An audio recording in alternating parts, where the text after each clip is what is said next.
ఢిల్లీలో సెక్షన్ 3 కింద నీళ్లు పంపిణీ చేయండి. మాకు 299 ఇచ్చి అన్యాయం చేశారు.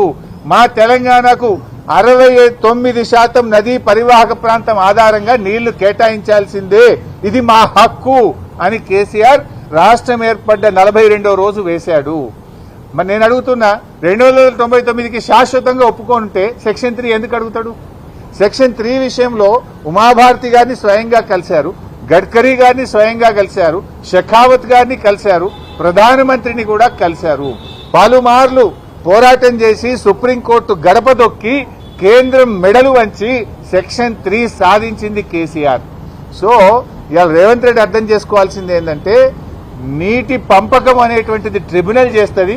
ఆ ట్రిబ్యునల్ ను సాధించింది కేసీఆర్. ఈ రోజు మనకు 763 టీఎంసీల కోసం మన న్యాయవాదులు, మన ఇరిగేషన్ శాఖ పోరాటం చేస్తుంది. దాని మీద మీరు దృష్టి పెట్టాలని చెప్పి నేను కోరుతా ఉన్నా. మీల బోర్డు అనేటువంటిది తాత్కాలిక నీటి వినియోగం మాత్రమే నిర్ణయిస్తుంది. ఇదే రేవంత్ రెడ్డి ప్రభుత్వం వచ్చినప్పుడు 20 నెలలైంది. వీళ్ళు కూడా ఇదే రేవంత్ రెడ్డి సంతకం పెట్టి వచ్చిండు 66, 34కు ఓకే. మరి 2024-25 సంవత్సరంలో 299 టీఎంసీలు చాలని, 34% చాలని ఉత్తమ్ కుమార్ రెడ్డి, రేవంత్ రెడ్డి సంతకం పెట్టి వచ్చిండ్రు. మీరెట్లా సంతకం పెట్టిండ్రు? మరి అంటే అది ఆ వాటర్ ఇయర్ కు తాత్కాలిక ఒప్పందము. ట్రిబ్యునల్ ముందు అవార్డు పైన ఈ రోజు ఆర్గ్యుమెంట్స్ అయిపోయినాయి. ఇంకొక 6 నెలల అవార్డు వస్తుంది. ఇలా కేసీఆర్ సాధించిండు. మీరు మంచి వాదనలు వినిపిస్తే 5-6 నెలల్లో కృష్ణా నదిలో మనకు బ్రహ్మాండమైన వాటా రాబోతా ఉంది. నేను అందువల్లనే మీతో కోరేది, ఆలోచించి ఇప్పుడు మంచి వాదనలు వినిపించి మీరు కృష్ణా నదిలో మన వాటాను సాధించండి. అనవసరంగా అహంకారంతోనో వెటకారంను చాలించండి. తెలంగాణకు ఉపకారం చేసే మంచి బుద్ధితో నడుచుకోవాలని చెప్పి నేను రేవంత్ రెడ్డిని కోరుతా ఉన్నా. చెప్తాను. వెటకారం, అహంకారం కాదు, కావాల్సింది తెలంగాణకు ఉపకారం. ఆ బుద్ధితో ఆలోచించండి. నేను సింపుల్ గా అడుగుతున్నాండి. అజ్ఞానం అనే ఒక మాట అన్న రేవంత్ రెడ్డి, చాలా పెద్ద మాట అనకూడదు, కానీ నిజంగా బాధతో అంటున్నా. ఎందుకు అజ్ఞానంతో మాట్లాడారు చెప్పాలా? మీరు కూడా వీడియో ప్రజెంట్ చేయండి, ఇంకోసారైనా తప్పు చేయడు. ఆయన పాత వీడియోలు మాట్లాడినవి చూపించండి, ఇప్పుడు నేను మాట్లాడింది చూపించండి. ఏం మాట్లాడింది రేవంత్ రెడ్డి? మొదటి రోజు గోదావరిలో 1000 ఇచ్చేసాయి, కృష్ణాలో 500 ఇచ్చి చంద్రబాబు నాయుడు నీ ఇష్టం ఉండని నీళ్ళు తీసుకపో, 1000 ఇచ్చేసాయి, 500 ఇచ్చి నీ ఇష్టం బుద్ధినంత రాసుకపో, కృష్ణానదిని దోచుకో అని చెప్పి ఆయనకు బ్లాంకెట్ సర్టిఫికేట్ ఇచ్చిండు రేవంత్ రెడ్డి. అది అజ్ఞానంతో మాట్లాడినటువంటి మాట. ఎందుకు ఈ మాట అంటున్నా? గోదావరిలో 968 కాదు, వరద జలాల్లో 1958 టీఎంసీల హక్కు ఉన్నది. 2918 టీఎంసీలు గోదావరిలో తెలంగాణకు రావాలని కేసీఆర్ ఆ రోజు మాట్లాడినరు. 2918 రావాలని కేసీఆర్ అడిగితే రేవంత్ రెడ్డి 1000 చాలు, ఇక చంద్రబాబును మొత్తం తీసుకపో అన్నాడు. ఎప్పుడైతే ఈ విషయాలు నేను బయట పెట్టినో తన అజ్ఞానాన్ని గ్రహించి నాలుక ఖర్చుకొని రేవంత్ రెడ్డి ఇప్పుడు నిన్నేం మాట్లాడతాడు అంటే, లేదే వరద జలాల్లో మా వాటా ఉన్నది, అందులో కూడా మేము మాకు ఇయ్యాలి కదా నువ్వు అని ఎప్పుడు మాట్లాడిండు? ఆయన అజ్ఞానాన్ని మేము బయట పెట్టి, అయ్యా కేసీఆర్ 918 అడిగిండు, నువ్వు 1000 అడిగినావు, ఇది తెలంగాణకు అన్యాయం అని చెప్పి నేను డాక్యుమెంట్లు బయట పెడితే ఆయన అజ్ఞానాన్ని సవరించుకునే ప్రయత్నం చేసిండు. కృష్ణాలో కూడా ఏమంటాడు? 500 చాలని రేవంత్ రెడ్డి అన్నాడు. ఉత్తమ్ కుమార్ రెడ్డి నిన్న మాట్లాడినప్పుడు ఏమన్నాడో చూడండి. నిన్న పీపీటీలో ఉత్తమ్ కుమార్ రెడ్డి ఏమంటాడు? 573 టీఎంసీల కోసం ట్రిబ్యునల్ ముందు మా న్యాయవాదులు వీరోచిత పోరాటం చేస్తుండ్రు అన్నాడు. నేను రేవంత్ రెడ్డి అజ్ఞాని అనుకున్నా కానీ ఉత్తమ్ కుమార్ రెడ్డి కూడా ఇంత పైలట్ చదువుకున్నడివి, కనీసం 20 నెలలైంది నువ్వు నీళ్ల మంత్రి అయి, గది కూడా అవగాహన తెచ్చుకోకపోతే నేను బాధపడతా ఉన్నా, చింతిస్తా ఉన్నా.